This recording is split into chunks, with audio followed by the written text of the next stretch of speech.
Bracha, que le bon Dieu protège, vous donne la santé, la joie, la prospérité. Pour Ima Essaouira, j'ai écouté une très belle histoire de Rabbi Pinhas Abitan. Un jour, il me raconte que il marchait dans la rue d'Issaouira. Il n'avait pas d'argent, il n'avait rien du tout. C'était un jour avant Purim. Et voilà Rabbi Haim Pinto qu'il marche. Certainement, c'était le jour de jeûne de Purim, ou un jour avant, le même jour, je ne sais pas. Et Hanania Abitan alav shalom, il avait honte que Rabbi Haim Pinto lui demande de l'argent.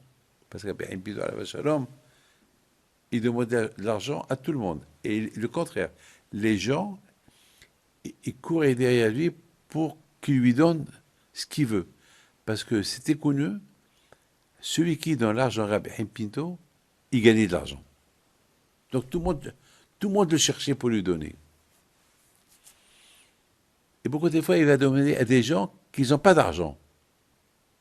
Alors, ils vont se casser la tête pour apporter ce qu'il leur a demandé, et il y avait une garantie qu'ils allaient gagner de l'argent. C'était comme ça.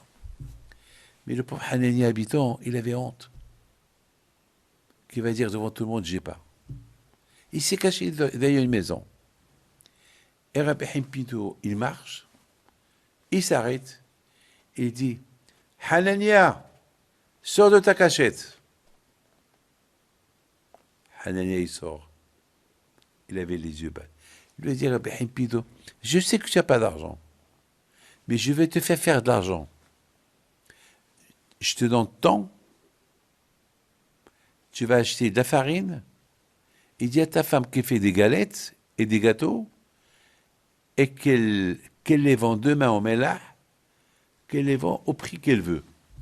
Et tu lui dis de dire aux gens, c'est les gâteaux bénis par Rabbi Haim Pinto, par mois. Et celui qui les achète, une ou deux ou trois, il aura le bonheur. Alors, Hanania, alav shalom, il dit à Rabbi Haim Pinto, mais ma femme, elle ne sait pas faire des bons gâteaux. Il lui dit qu'elle fait les gâteaux comme elle sait les faire, bien ou pas bien, vous allez faire beaucoup d'argent. Vous allez passer une bonne année.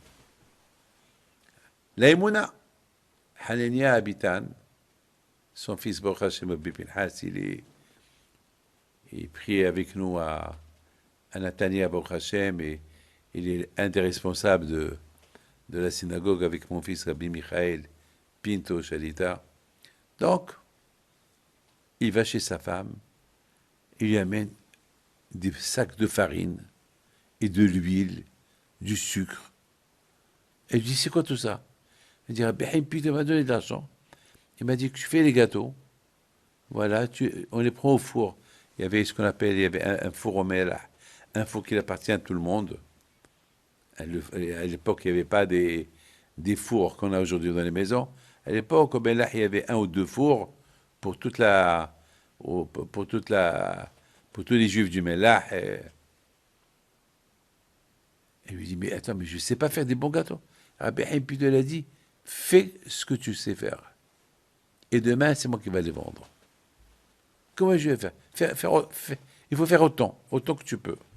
Il paraît que demain, on va faire un argent fou. Comme Rabbi Haim Pinto, elle a dit. C'était dur pour elle de croire à tout ça, mais bon, elle a accepté.